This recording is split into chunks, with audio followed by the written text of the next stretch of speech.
Why were you trying to contact me? You oppose the heretics, those that took the old machines as gods. All kinds of organics fought Sovereign and his Geth allies. Why am I so interesting? You were the most successful. You killed their god. You succeeded where others did not. Your code is superior. Welcome to Superior Code, a solo podcast. I got the podcast name from one of my favorite video games, and you probably know which one it is if you recognize where that sound clip is from, and I'll talk about it when I go through my list. And I have this underwater ASMR going because it's my way of hiding the sound of cars going by near my house, and that's really annoying, and this underwater is really relaxing to me.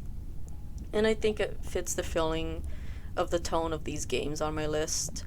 They're all very tense and suspenseful games. I do like happy, cute games, but they didn't make it on the list. And I want to talk about, before anyone gets angry, because I know people can be passionate about lists, that I have so many favorite games that it was hard to just pick 10. I have like a top 20 list, and it was hard to just pick 20 games. So if there's a game that's like number 9 and you're wondering why it isn't higher, believe me, it's like a lot of these games, I love them all the same. I would pretty much say the top 3 games are probably like the easiest ones for me to put in my top 3, while the rest are like, I love number 4 just as much as I love number 10. So it really just came down to how many more times did I play this game more than that game, and little nitpicks to where I just had to get this list done and put them in order. So don't think too much between number 4 and number 8 and stuff like that.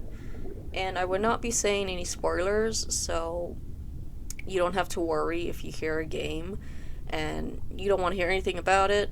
I'm not going to say what it's fully about, and I'm not going to say how it ends or anything like that.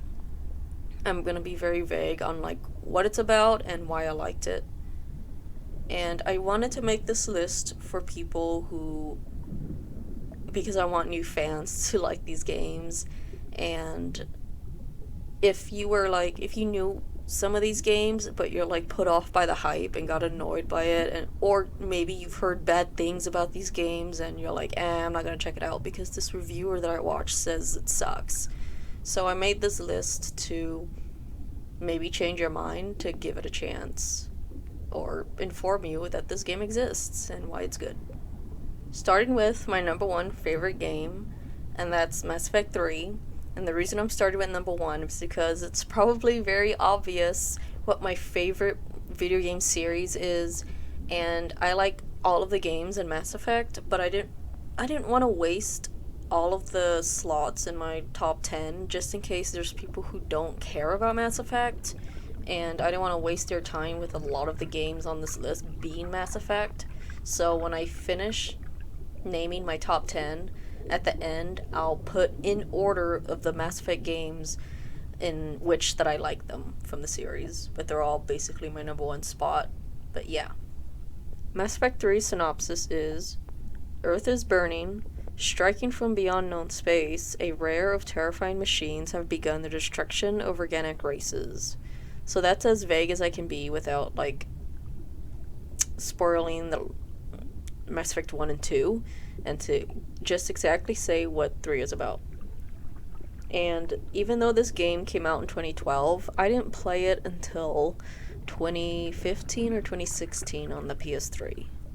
So the reason Mass Effect 3 beat all the other Mass Effect games for me in the number 1 spot is because it just feels like an interactive movie compared to Mass Effect 1 and 2. In those 2 games, every time you want to open your mouth, every time it's your character's time to respond, the game will have you pick 3 options on how to respond every single time. You'll say one sentence, the characters respond to that, and then again, it's like, okay, pick again. How do you want to respond to this last sentence they just said?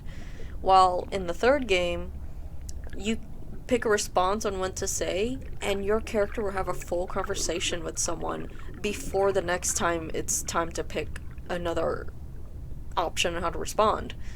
So it just feels way more smoother and feels more like a cutscene when it isn't. And I really, really enjoy that. It makes it very immersive story-wise. Another thing Mass Effect 3 did so well was showing how much war affects all the characters. I think this is the first time I've actually gave a shit about war. Like, obviously there's so many other games about war, and obviously it's common sense, war is ugly, it like affects everyone, not just soldiers, it affects civilians and all that, but as a game, when you play it, it's just like, wow, this is the plot, I'm just taking this as face value. It's like, yep, us versus them. But this series, this game, did it so much better at making me care about the details of war. Because the first two games, you can see how this universe works and how all of the aliens communicate and everything like that, and how life is. And just for Mass Effect 3 to show you how war just interrupts all of these people's lives and how it just changes the security in a lot of these places because of the war, and to see how different it affects all the species compared to how the species were in the first two games. It does a really good job at making you feel immersed in this world and making it feel like you're a part of this war as well. You get to see how a lot of these cultures are, and then how different they're acting all of a sudden because of the war. So Mass Effect 3 does a really, really good job with not just like the main story of saying how the war is affecting everyone, but with like the side quests or the side dialogues that your characters are just walking by and you're overhearing conversations happening, and like people preparing for the war, people who are too naive thinking like, oh, we'll meet up later, and you know they're never gonna meet up again.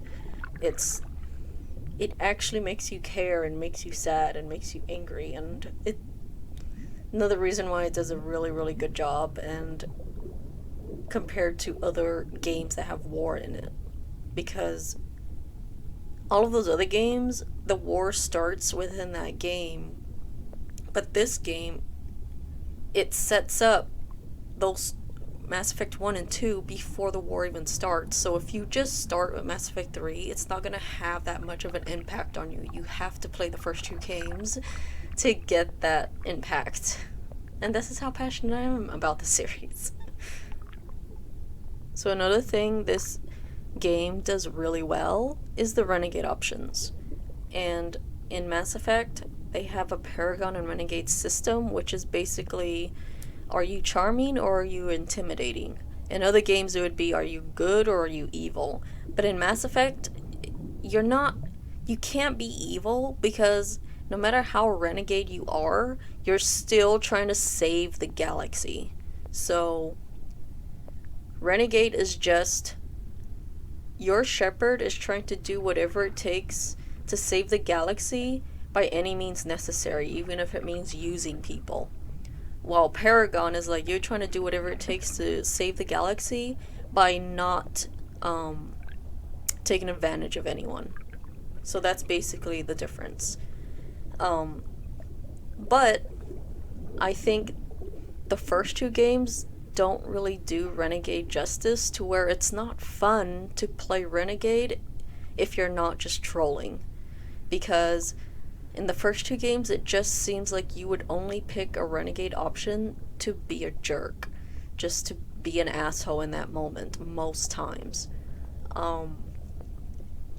So if you have a hard time being mean in video games, you're not going to want to touch Renegade in the first two games at all.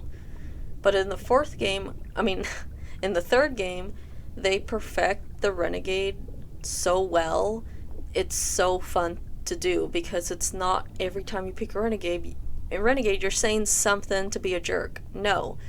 In the third game, Renegade, is basically you being very military, very by the book, very like much of a hard ass, while Paragon is like you're very casual with your crew instead of professional. Or very calm instead of very angry. But you're not, Renegade isn't just being an asshole just for the sake of like, hey, I'm higher ranked than you, I'm tougher than you, blah blah blah. So it's actually very fun, and I recommend giving Renegade a shot in the third game because it's very easy. So you're still a renegade shepherd in the third game where you use people to end this war, but you're not being an asshole about it just to be an asshole. You're being an asshole because you need to get this done, and you need to be demanding, and you want to do whatever it takes to save the rest of the galaxy. It's one of the conversations you have with one of your crew is he talks about, are we gonna do the 20 billion people over here died, so 30 billion people over here can live? And you have the option to be like, yes, like if it avoids extinction, we have to think that way. And then the Paragon option is like, no, that's unacceptable, there has to be another way. So that's how Renegade is compared to the first two games, where it's just, hey, I'm big and bad and I could do whatever the fuck I want. So I really feel like the first two games need a full remake, not a remaster, just so they could fix the Renegade options to where it's not just a meme, basically. Meme responses. And the last thing, and the biggest thing, why I love Mass Effect 3 is because I really like the theme of synthetics versus organics, robots versus humans/aliens, that whole debate, because I love robotic characters. So if there's any conversation having to do with the morality of like AI and robots and stuff like that, if they can live among us, and are they good or evil, or is there like neutral perspective, just default to evil because their neutral perspective doesn't fall in line with our morals. So I love that whole conversation, and that's basically the theme of the third game. It's the question of, should they be destroyed, should they be controlled, or should they live with us? And I love these conversations. I love the questions of which one of these solutions is the best way to deal with AI. So the robotic characters saying to your shepherd that their code is superior, I feel like is one of the most biggest compliments an AI can give to an organic. Like, if we think that they think we are beneath them, and our lives don't matter compared to like their lives, then them saying to Shepard that their code is superior to any other organic they have ever known, it's like, not only is it a very big compliment, but it's also very cute, because it's like a little form of personality is forming inside them to be like, you're the best person I've ever met. So that's why it's become one of my favorite quotes, and I just had to name the podcast that, and I love that character so much. My second favorite game ever is The Last of Us, the first one. I played it when it came out in 2013. I played it like 15 times. I really loved this game. I loved, like, the dialogue and the voice acting just blew me away. So, the synopsis is, Joel, a man who slowly lost his sense of morality, and Ellie, a young girl with her own struggle to find human connection, are forced together and must travel across the US. It's an emotionally gritty story of love, hope, perseverance, and recovery. So like I said, I was blown away with the good voice acting and matching with the animation and the good dialogue. I hadn't played Mass Effect yet at this point when this came out. I didn't even know Mass Effect existed yet. So this was the first time I was seeing such good dialogue and how much a video game could be like a good movie that they would show in the theaters. This was the first time I've seen something so good like that. To beginning to end, it was just breathtaking. And there is a main goal in the story, but I can't say what it is without spoiling it. So, because that's something that was a surprise to me. When I first heard about this game, I think I seen one little clip of it and knew the style of it being in an apocalyptic world, and that's all I needed to know. So I didn't watch any trailer or anything like that, so I don't even know if the trailer like explains what the story is, but I recommend, if you don't know yet, to not look at anything and just check it out on like a silent, no commentary walkthrough if you can't afford to buy it. But the first game should be less than $20 by now, and just get into it and be surprised what the story is going to be about. So without explaining what the main plot is, the main goal of the story is seeing these two characters' relationship grow, and it's kind of in the realm of a coming of age story, but it's not as boring. I know like coming of age stories or genres are well loved, so don't get mad at me calling them boring, but because I love coming of age stories as well, but I gotta be in the mood for them. So in this game, if you're not in the mood of just a coming of age, and you just want like a little bit more fast paced, don't worry. This game is very action packed. It's very much, some people call it a horror. I personally don't find it scary, but I could see why people would if you're that tense when it comes to shooters and stuff. But I found it fun and I found it relaxing. But I know there's people who get scared easily, so if that's something if you're one of the scaredy cats, you could really put this game on like the easiest mode and still have a ton of fun with it. It's very easy, and yeah, I really recommend checking this out if you want a good story mixed in with fun action. And I will just say here that I didn't like the second game because of how non-original the story was. It's just a revenge story. That's all it is. And because of this first game being about a growing relationship and not at all revenge whatsoever, I was kind of hoping the second game wouldn't be about revenge, that it would just be about grief and like traveling the world and getting to know new people and stuff, but that's not what you get in the second game. So if you're wondering why the second game isn't on here, because I will say it's just as fun. It's updated its graphics and updated its controls. So I do recommend playing the second game, even though I hate it. But the gameplay, I love that. It's just the story I don't like.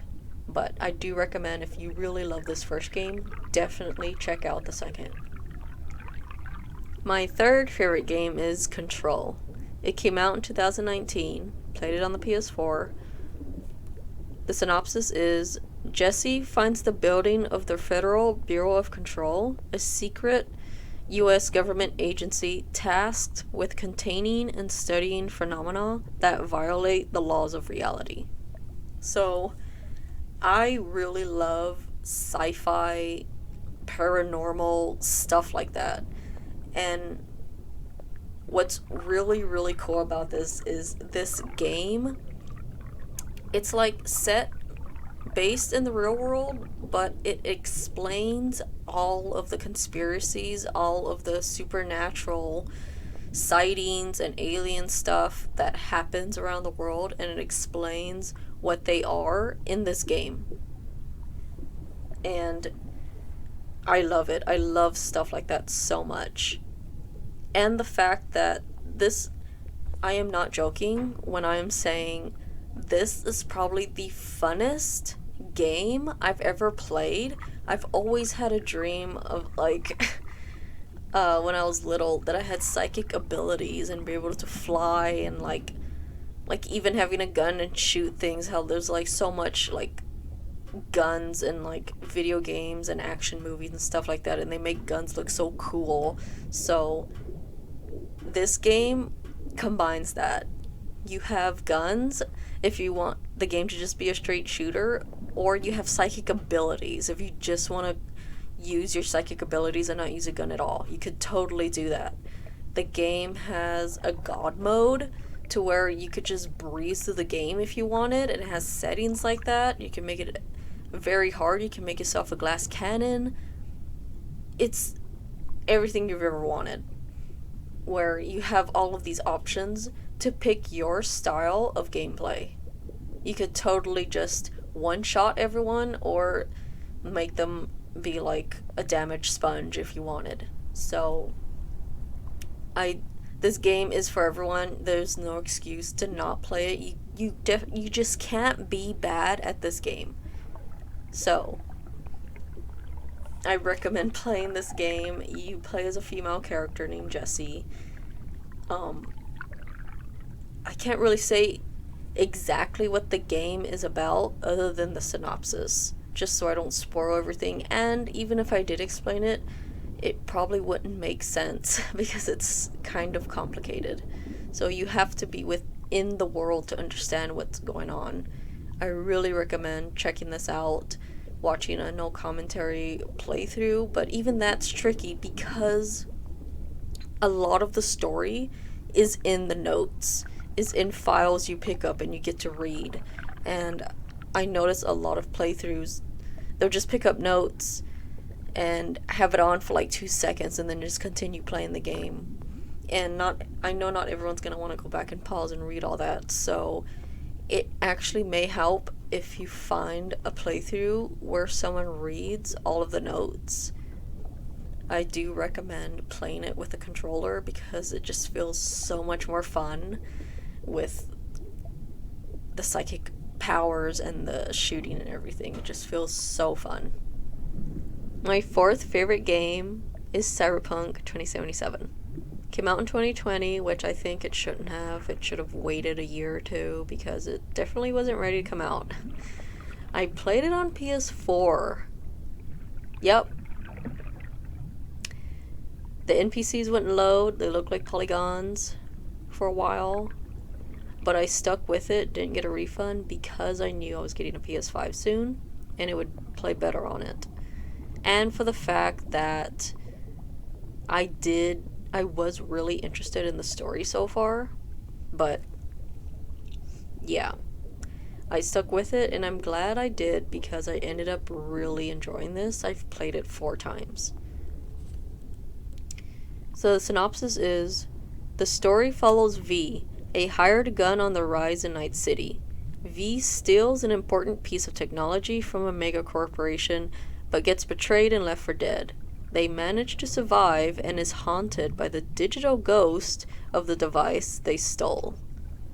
So all I've heard about this game was the title and that Keanu Reeves was going to be in it.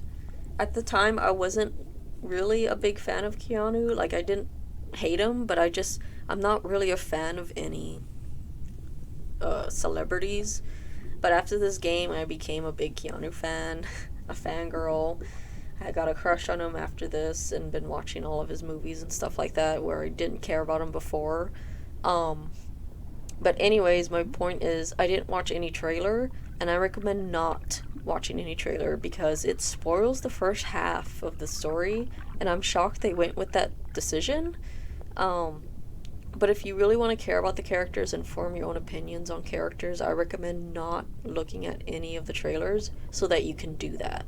And I'm so glad I got the chance to be shocked. by what was going to happen.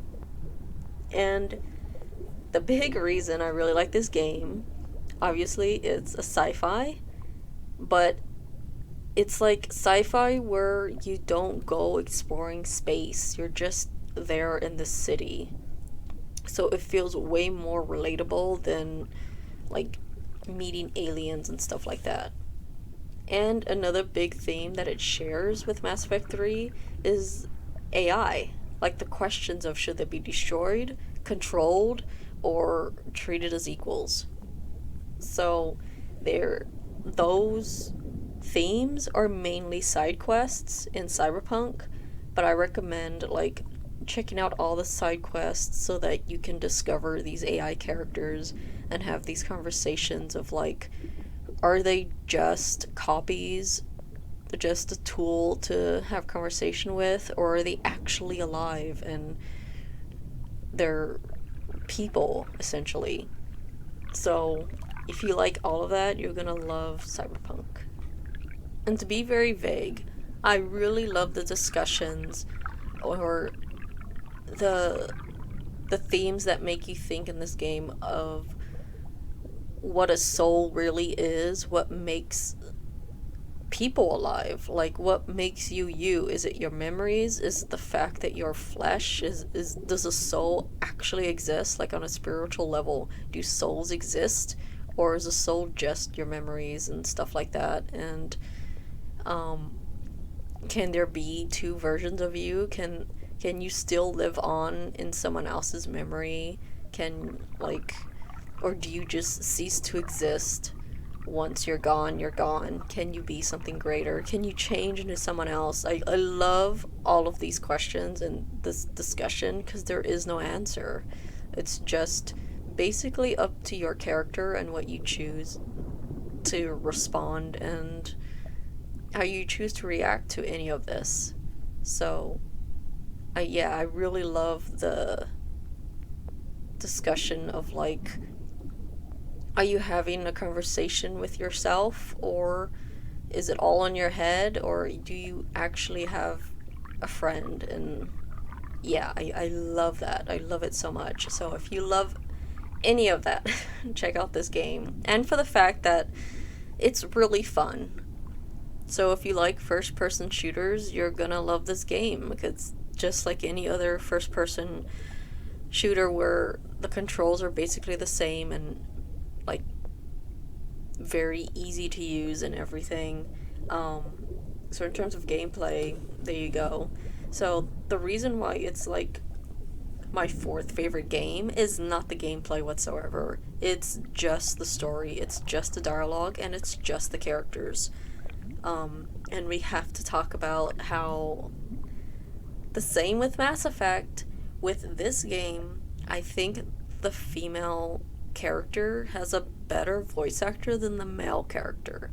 Only in terms of like, you can really hear her personality go through. Like, you can tell the voice actor really cared to make her character feel alive. Versus the male character, his voice actor just sounds like he's just has little to no emotion, just like the male shepherd.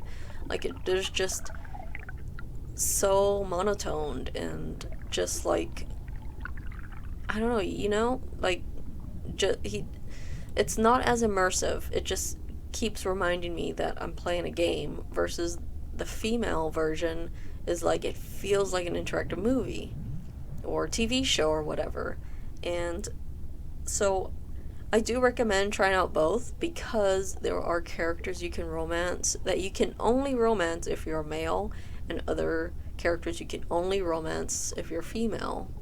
So I do recommend checking out both, but definitely do not pass up the chance of being the female version, because also the fact that her name is Valerie and that's my name, and I love that there's a main character in a game that is one of my favorite games with the same name as me. It makes me so happy, and the fact that I can customize her to look like me, it's so great. I wish there was an option in the game to where you can choose to have the characters call her by her full name instead of just V, but that would be a great DLC pack thing, an update to where you can do that. But yeah, the last thing I want to talk about this game is I really love how they do the romances. It feels so natural compared to other games where it's like all of a sudden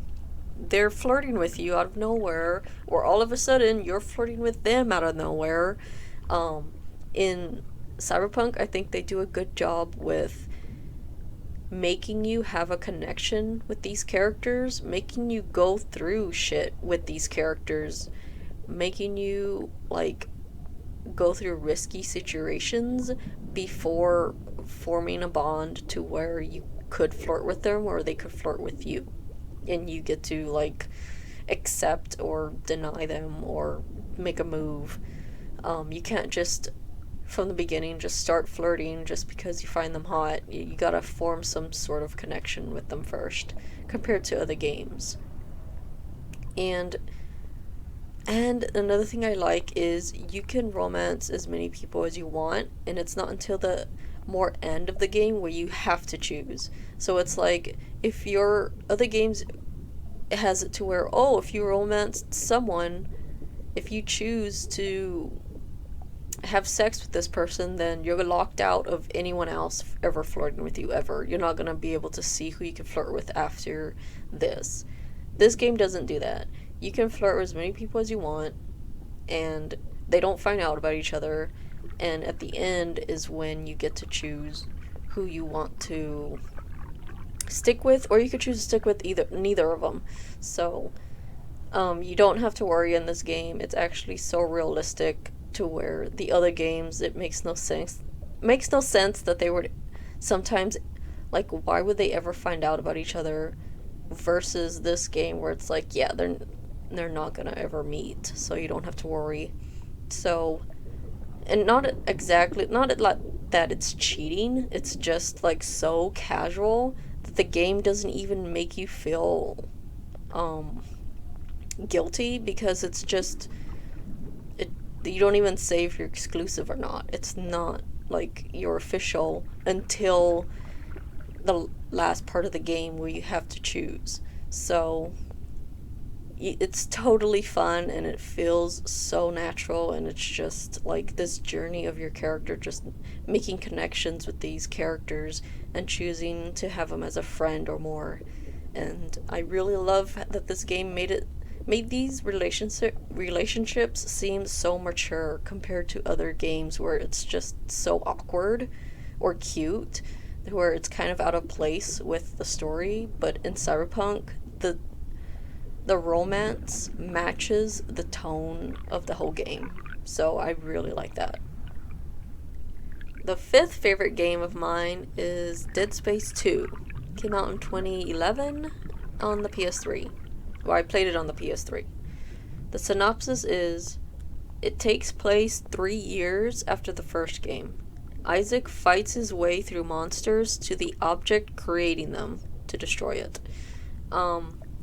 And that's as vague as I can be without giving up the whole story. And the thing that's way different from the first game to this game is that Isaac can talk. He has voice. He has a voice actor. In the first game, he doesn't. He's a boring, silent protagonist. He's totally just there for us, the players, to put ourselves in his shoes. But at the end of the day, it just feels like a video game anyways. While this game, making him have a voice was such a nice surprise that it just felt more immersive getting to know him as a character compared to the first game, where it just felt like they were too lazy to put in voice lines. Not that he wasn't a character, because he was one. He had a name and everything, and he had a past, and you just kind of don't care about that, because the first game is really fun and I do recommend it, but it's like you're really getting to know the whole world and not really Isaac. While the second game is like you're getting to know Isaac and how his personality is and everything, and it just makes you love this world even more because of that. Or I should say that you'll be more interested in this world. Not that you'll love this dark world, but that it's way more interesting when you can hear his thoughts and his responses to like situations and characters. And I do recommend playing the first one because you get to revisit an old location from the first game, and you won't feel the same nostalgia if you just start with this game. So, and I should say that I do recommend playing the third game, even though the whole fan base is like, they hate the third game. I still find it really fucking fun. I really loved it. I enjoyed it. I will say that the story and the characters are a bit annoying in the third game, like very fucking annoying and stupid, but I don't think that's worth not checking out just because a lot of people don't like it. There's a lot of people that don't like a lot of other games that's going to be on this list and probably don't like Cyberpunk, but I recommend playing these games because they're just really, really fun. So, Dead Space 2 is my absolute favorite, but I do recommend the other two games as well. The sixth game that I love is Prey, the 2017 game. I played it on PS4. The synopsis is Morgan Yu is recruited by their brother Alex to join the research team. However, while taking a series of tests, something big happens, but Morgan gets knocked out and wakes up in their room as if it was just a dream. So that's as vague as I can be, to where I had absolutely no idea what this game was about. I can't even remember why I checked it out in the first place. I was watching a video of Prey and someone started it, and as soon as I seen that you can choose between being a male character or a female character, I turned off the video and I went to go buy this game. It's a sci-fi game where you could choose to be female. That's all I needed to buy this game.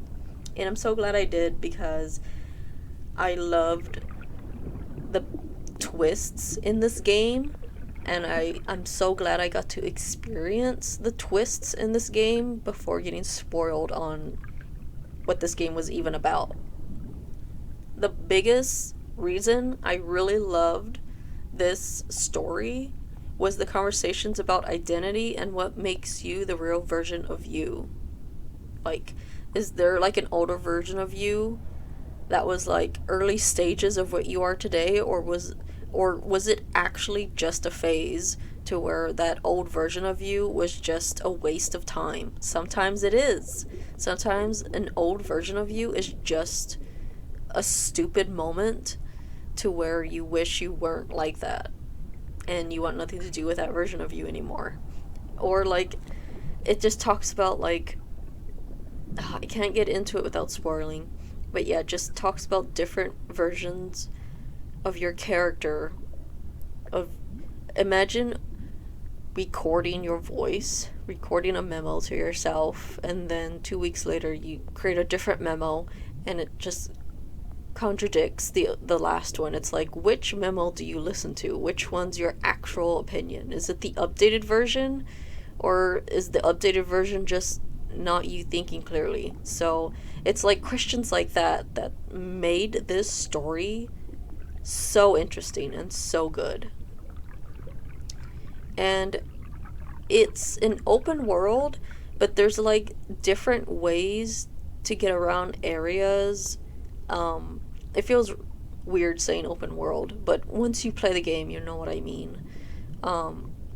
You are a silent protagonist, but because you get to hear voice recordings of yourself, you're not exactly silent. Like, the character you're playing as is silent, but you get to hear your character's voice and get to hear what type of person you were through recording. So you get to hear your character talk, but it's not through your active character, if that makes any sense. And I love like the gameplay of it, and you get to choose like different skills and stuff, and there's a section where you get to choose to stay as a normal, like, human, I guess, to where you're just like you're just leveling up your skills, like your sneak skills or like your shooting skills, stuff like that, or you can put implants into yourself to essentially have superpowers. And the game kind of talks about like your decision to not have implants or to fully have implants. So I love how the game even treats you different based on if you choose to implant yourself or not. And it has multiple endings, and I love every single ending. The happiest ending to the most saddest ending, I loved them all. My seventh favorite game is Dragon Age 2. Came out in 2011, which I didn't play until around the same time as I discovered the Mass Effect series. So around 2015, 2016. And the synopsis is: the story follows Hawke's family. They flee the destruction of their home during a blight. They travel to Kirkwall, and Hawke starts to rise to power in the political chaos. So, I got to play these Dragon Age games back to back. And I understand why the second game is the least favorite of the Dragon Age games. There's 3 of them. And in this game, you can only be human. In the other 2 games, you could choose a different race and different background. But in this game, you have a chosen family. You have parents, a brother, and a sister. Like, no matter what you do, that's what you are. You are a human. And the only thing you can choose is if you're a mage or not, or if you're male or female. That's all you can choose to be. And I get why people found that limitation frustrating, but for me personally, I was okay with it, and it's probably because I got to play the games back to back, and I just knew that after this game, there's a whole other Dragon Age game I get to play after this, so I wasn't too bothered by it. I got lucky. I had a good experience. So, I'm totally fine with being human, and I love the fact that I have a family. Because in most create your own character stories, your family is nowhere to be seen, nowhere to talk about. It's one of the reasons why, back to Mass Effect, I always really love to choose the spacer background, just for the fact that I have a mother who's alive and that you can communicate with for a little bit. So I really like the idea of having a family versus just being some random traveler every other open world game seems to want you to be. Anyways, Dragon Age 2 is the shortest Dragon Age game, which makes it very easy to replay. It is the most Dragon Age game that I've replayed over and over again. I love Dragon Age Origins and I love Dragon Age Inquisition, but man, they are kind of like difficult to replay only because they are so long, and I'm a completionist. I don't like to speedrun, so I have to really get into the mood when I start a whole new playthrough of Dragon Age Origins and Dragon Age Inquisition. And unlike in Mass Effect, you play as Shepard through all 3 games, but in Dragon Age, you're a different character, different story in each Dragon Age game. So you could choose whichever game you want to play first. It makes more sense to start with the first one, so you could get the historic timeline down, and it's not as confusing. But in reality, you don't have to start with the first game if you don't want to. Each game you play as a different character. But the timeline is the same. It's the same world in the same universe within the same few years of what happens. So like in the second game, there's like mentions of your character from the first game, and in the third game, there's mentions of your character in the first 2 games. Another reason I really love the second game is the friendship and rival meter. Instead of like in the Dragon Age Origin, in the first game and then the third game, if a character doesn't like you, they will leave your party. These characters have to like you if you want them to stay with you. But in Dragon Age 2, they made it to where even if they hate you, they'll still stay with you because you're living in the same city and you're just on this little adventure together. It's like you're in the same group of friends, and it just makes sense that they wouldn't be like, oh, I hate you, I'm leaving the city now. It makes no sense. Compared to, I guess, the other games, it makes more sense that they have the freedom to leave and never see you again. But in the second game, since they all live in the same little city, it makes no sense that you would never see them again if they hated you. So I really like the friendship rival meter and the fact that you can have a relationship with someone who hates you. So it's just like you're having angry sex with them all the time, I guess. It's like you're just simply together because you're both attractive. And I really find that very interesting and different from a lot of other... Obviously, it's very different from all the other romance games. Obviously, you're only going to go on to romance with someone that you like.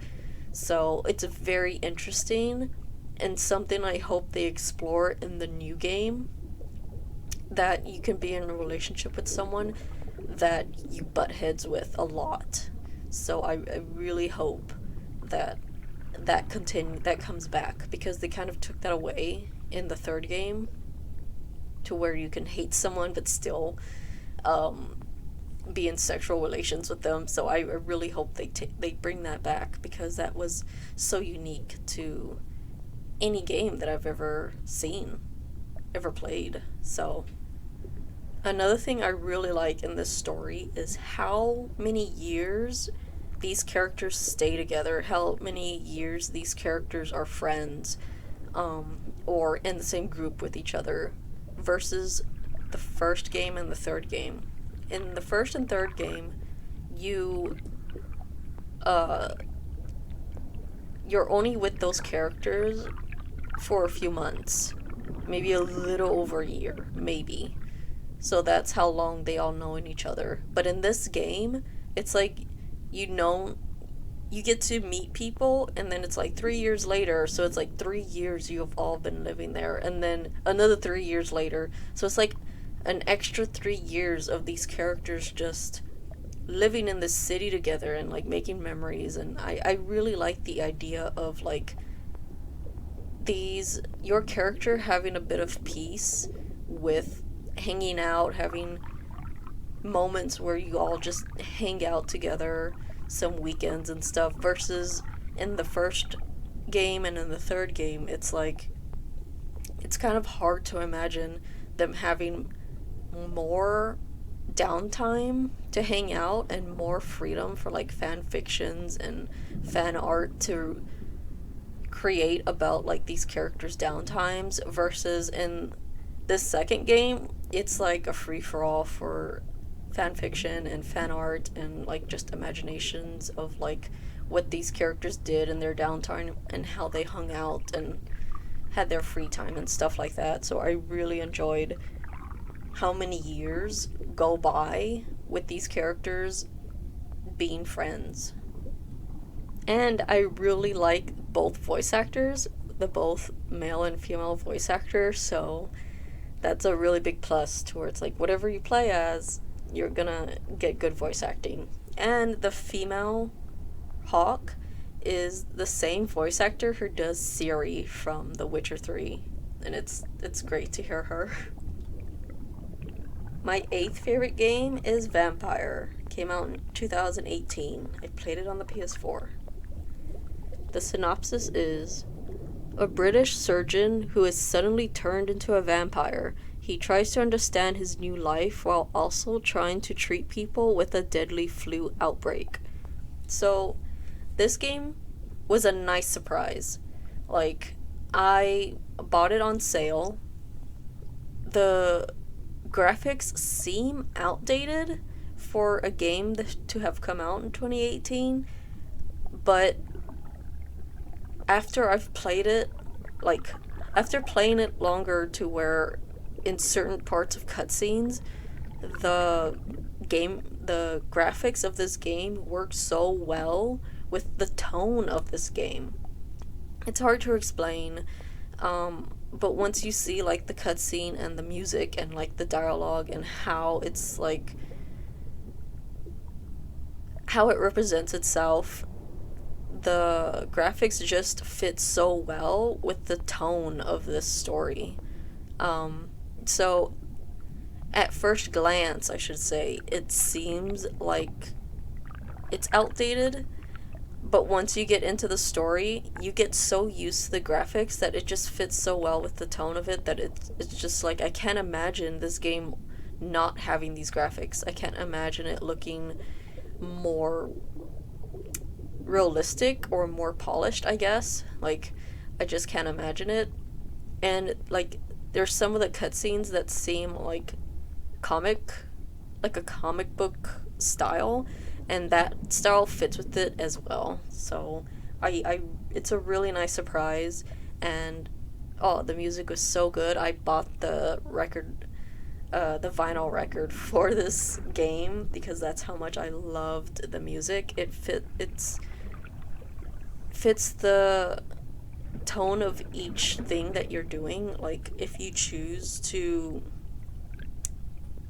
suck someone's blood, if you choose to not kill someone, if you choose to actually kill someone, like, the music goes with what's happening. And yeah, it's kind of like the game Bloodborne where the music fits so well with each boss. When it's like, obviously, like, they always try to make the music fit well, right? But with Bloodborne, somehow the music is just so much more memorable than the other FromSoft games. So that's how it is with this vampire game as well, where it's like the animations, the graphics, the music is so rememberable with how it's being presented and how it shows with its story. I'm not very good with words, obviously, but believe me, if you've played this game, give it a shot. I do recommend waiting for a sale because it goes on sale a lot. So just wait for a sale when it's like $8, and it's well worth your money. I would pay full price, but I understand, like, being skeptical when it's a game you've never played before. So either check out a no commentary walkthrough if you really want to save money, but I really recommend checking this out just for the story itself. It's one of those games I prefer to play on the easiest level because I don't care about the gameplay. The gameplay is really fun, but I'm more into, like, the story, and I just wanted to hurry and get through it. And even being a completionist and doing all the side missions, I just wanted to hurry and get through it because I wanted to see my character interact with everyone and being able to choose. And that's another thing too. There is no save and reload. Once you do something, you've already done it. It's like the FromSoft games, like Dark Souls and Bloodborne, where once you decide to kill someone, they're dead. You can't reload. You're gonna have to start a whole new game if you don't want them to die. So be careful what you choose. You can't reload. So that's another aspect of the game that shows its difficulty, because on normal, I feel like it's a challenge to where easy mode is just so much more fun, where you don't have to worry about dying, because it's pretty hard to die on easy mode. You could just enjoy the fun of the story. And this is the most I've ever been interested in, like, vampires, because I'm usually not interested in them. The only other story I could think of where vampires were very interesting was from The Witcher 3. the way that DLC does vampires is really interesting and made them look very powerful. And I love the way this game explains vampires and how they work, and like just how their limitations are and everything like that. And I like how they connect it to a deadly disease, which could be relatable because of COVID. So if you're in the mood of like seeing, escaping a little bit, but at the same time finding a world that's relatable to what's actually happening, this would be the game for that. And because he's like a doctor and a vampire, it makes it really interesting to see how he deals with him being infected, but also having to deal with other people being infected and having to hide that he's infected. And this game makes it easy if you choose to be evil because you're a vampire. So it makes it easy. It makes it feel like you're in character when you're evil, and when you're not, it's like you're just trying to keep that human part of yourself. So either way, good or evil, it fits his character. The 9th game is Doom Eternal. Came out in 2020. I played it on PS4. The synopsis is: Doomslayer once again is on a mission to end Hell's invasion of Earth and save humanity. So, this game was a very nice surprise with how much lore there was of Doomslayer. Like, I loved it. I loved all of the notes and the background and like just expanding this world and this universe. I even seen like some articles or reviews from gamers that were like, is this really necessary? Do we really need all of this lore? And I'm just thinking, fuck yeah, we do. Like, it's not gonna hurt to have a story, a more rich, involved story, and it's not gonna hurt to like read more to understand more of what's going on and what happened. And for the fact that a lot of these notes, a lot of this lore and knowledge is optional. Like, you don't even have to look for it. You could just take what the story gives you through the cutscenes. But there is way more lore through finding notes and journal entries. For me, it just showed how much the writers, the creators, really cared about their story, to where they wanted to bring it more alive, and they wanted to put more detail into it and more care into it. And it really shows, because I did not give a shit about the story as much. Like, I love the Doom games. I'll play any Doom game that ever comes out from now on, like, forever. Like, they didn't need to do this, but the fact that they did it makes me more excited for future games.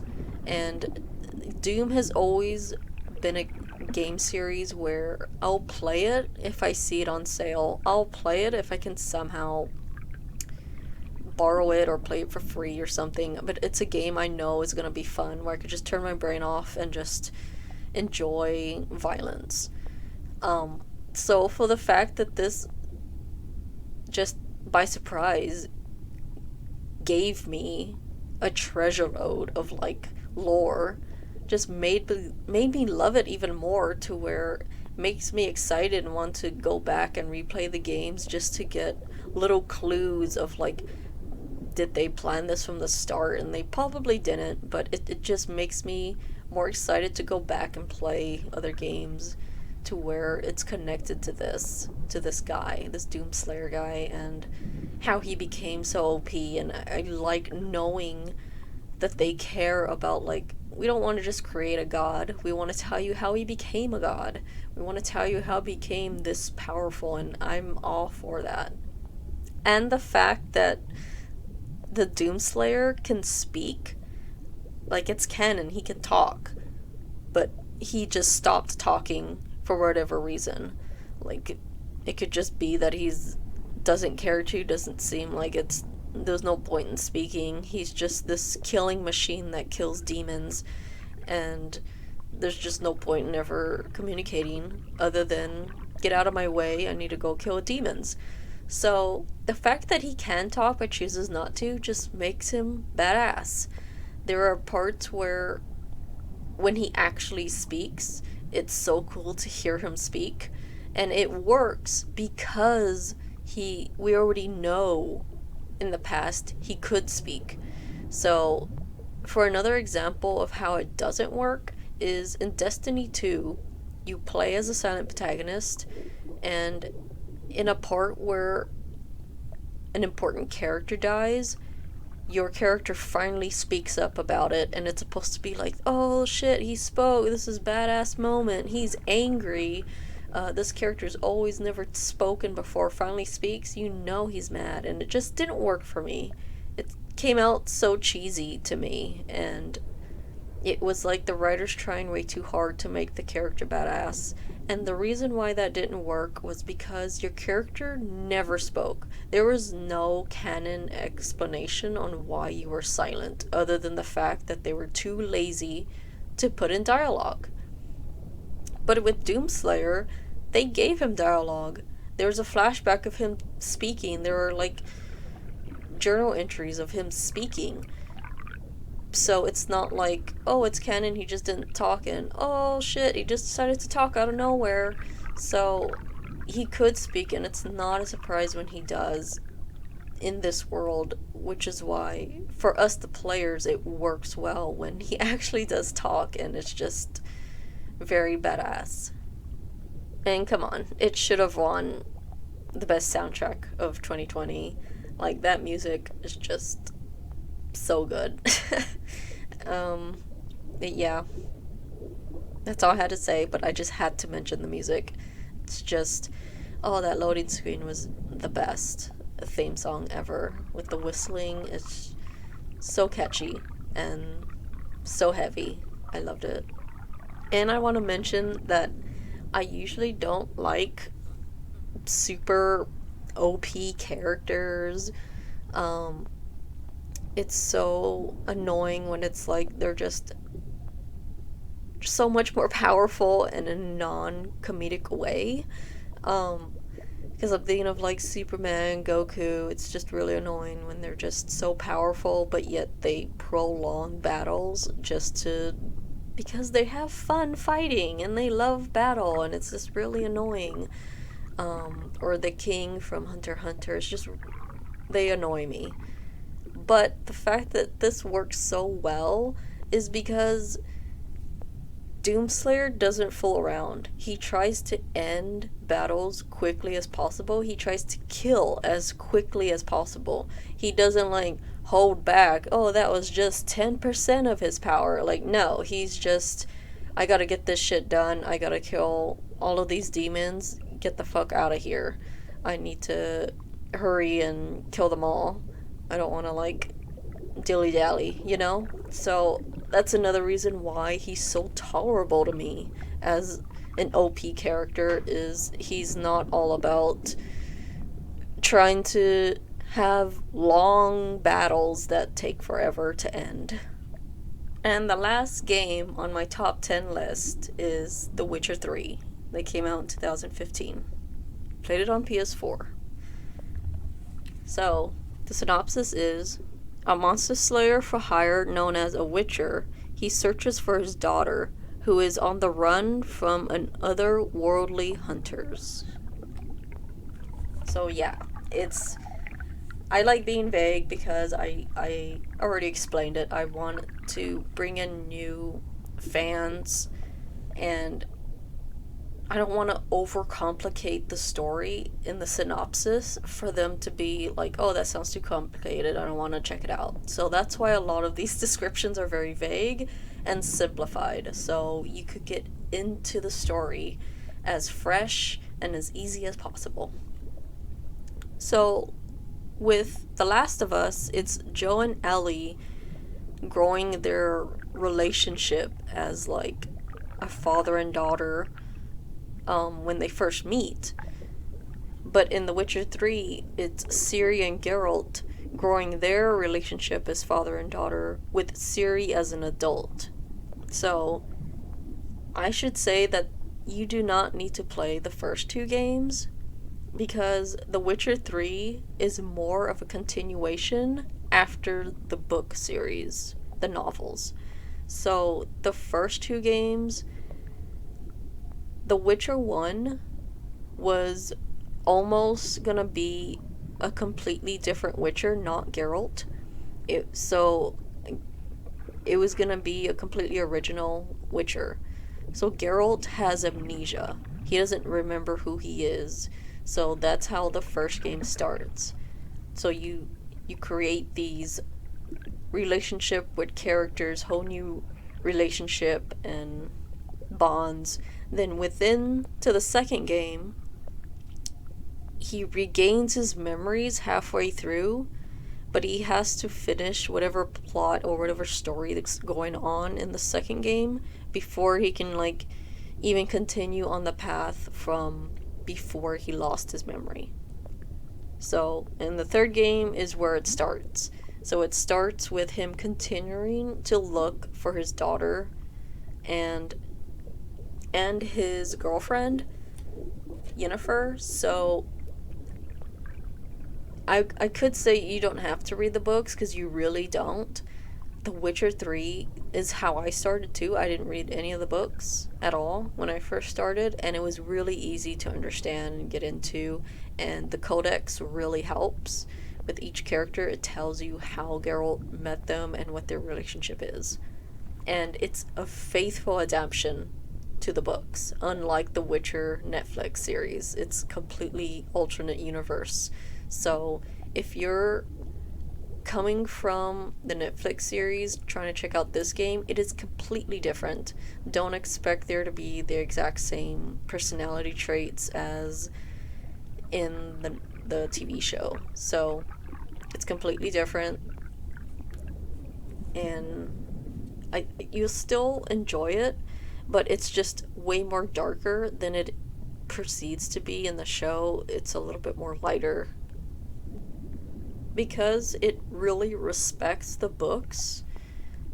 It feels more like a love letter than the Netflix show is.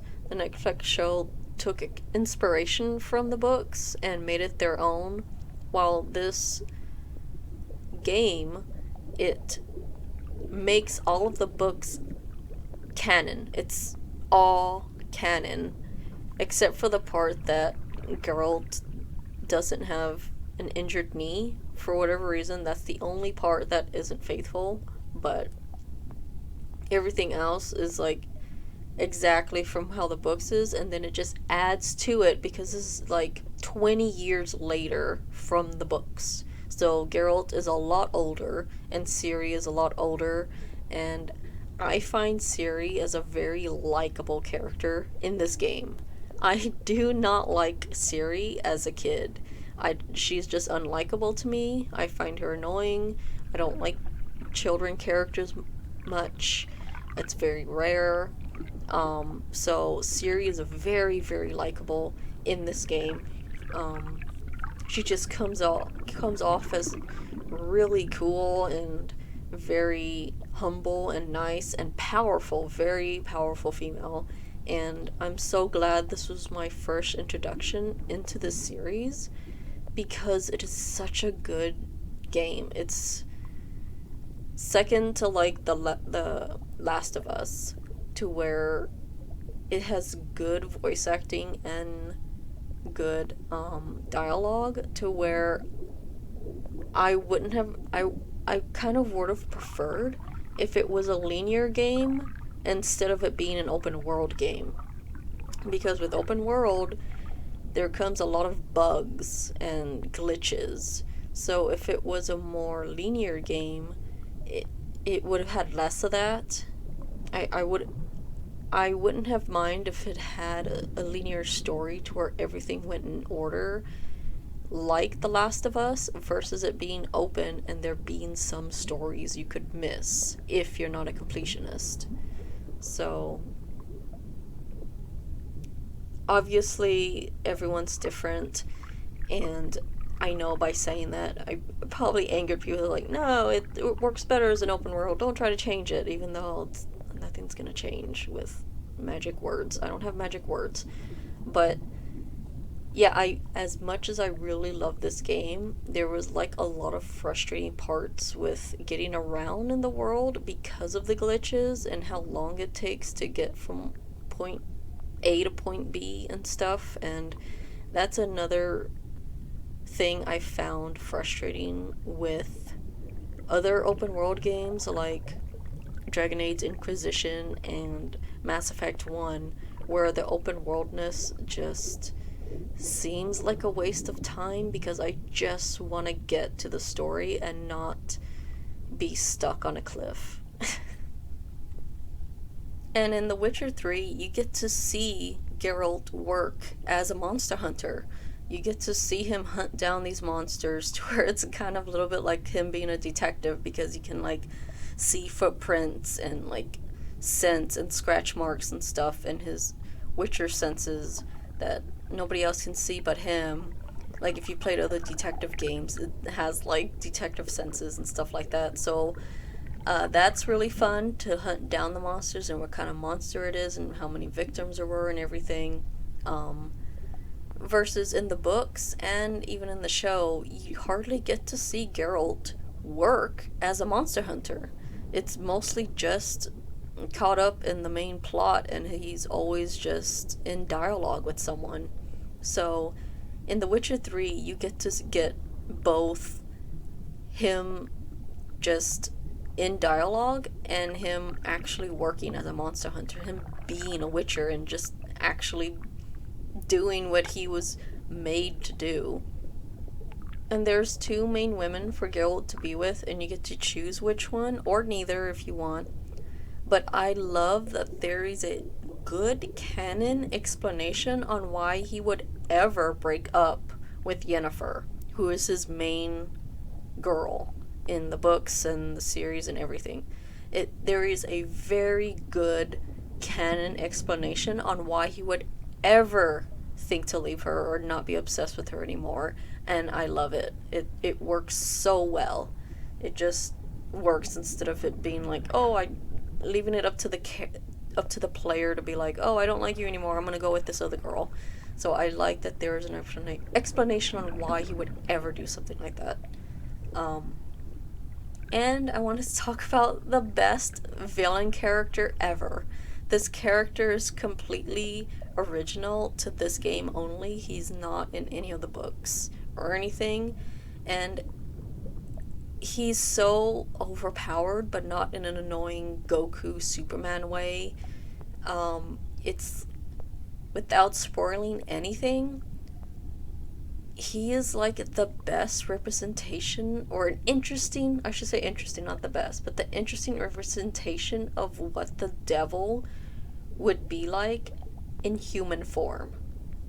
So it's so good with how they created this character and how they make his evil shine through with this charismatic person that seems so likable. So as much as I love Geralt, I'm not angry with how much this evil character makes Geralt feel threatened. So usually it's like if there's a character you love and there's this other character that opposes them, you get annoyed because it's like, hey, leave my favorite character alone. But you don't feel that way with this evil character because they're so entertaining. So yeah, that's my top 10 favorite video games as of right now.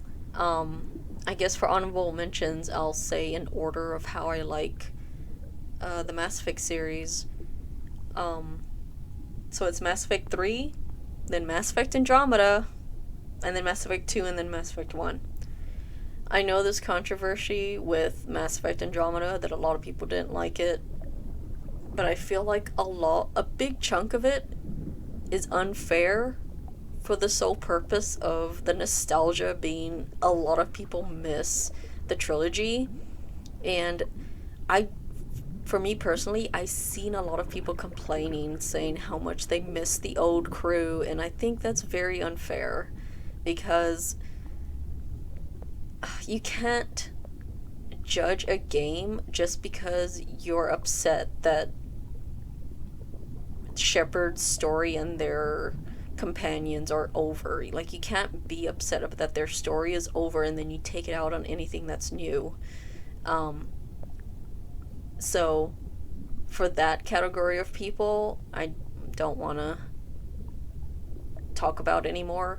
But for the people who have a valid reason, for like at first there was like a lot of glitches and stuff, but I mean, come on, every open world, it's an open world game, but every open world game has its glitches, and not many people complain when Fallout 4 had all of these glitches. People just fanboyed all over that game. And then obviously Cyberpunk, and then even like I said, The Witcher 3, there's a lot of bugs and glitches when it comes to open world games, which is why I'm not really... I love open world games, but it's one of those where I have to be in the mood of just accepting that I want to play an open world. If I'm playing an open world, I'm in it for the story, not because it's open world. But if it's not open world and I love the story, that's just a plus. That's just a nice big plus. So I explained why Mass Effect 3 is on top. Why is Andromeda my second favorite Mass Effect game? It's the characters. I love the fact that the tone is so different, that you gotta understand with Andromeda, it's a completely different cast of characters. You're in a completely different galaxy, and for the main cast, they all had no idea what the main purpose of this trip was. They all thought they were going on a new adventure / vacation to where they were just pioneers, to discover new planets, new life. That is why the tone of this game is more lighthearted. They weren't expecting to be soldiers and be in a fucking war. They weren't expecting that. So it's just... I find it very unfair when people complain about, like, oh, I don't like the carefree, the light tone-ish of it compared to the trilogy, where it's like, well, it fits. The story fits. They had no idea what they were getting into. So, and then all of a sudden, we're in a war. So it's just really unfair for people to hate on it just because it's so different. It's like, that was the point. That was the hype. When I heard about Andromeda, I was so hyped for whatever it could be, just as I am hyped for whatever Mass Effect 5 is gonna be. No matter what, I'm gonna love it. The only thing that's gonna be upsetting if they find some cheap way to bring a character back from the dead, but other than that, I'm gonna be so happy with whatever story it's gonna be about. I'm gonna accept it for what it is, accept this new story, and just play it and not compare it to the trilogy and like, oh, it's so different from the trilogy, I already hate it. So there's my little rant of like why Andromeda isn't a lot of people's favorite. It's because they didn't give it a chance because it's so different. No duh, it's different. It's supposed to be different. Give it a chance. So I feel like if this wasn't called Mass Effect Andromeda and it was just called Sci-Fi Galaxy whatever, it was a completely different name, people would love it. They would say how much of a great story it is. But because it has the Mass Effect name on it, people keep comparing it to the trilogy. They compare one game to 3 games, and that's so unfair. So Mass Effect Andromeda's open world is way better than Mass Effect 1 open world. So if we want to compare games, we compare Mass Effect Andromeda to Mass Effect 1. It's better than Mass Effect 1 when it comes to like the gameplay wise. And its maps. So that's why it's number 2 is my favorite. And then obviously Mass Effect 2 is like so good. It's obviously better than the first one. But yeah, and obviously Mass Effect 1 holds a special place in my heart because it's Mass Effect. It's the start. So that's the order, and that is why it's in that order.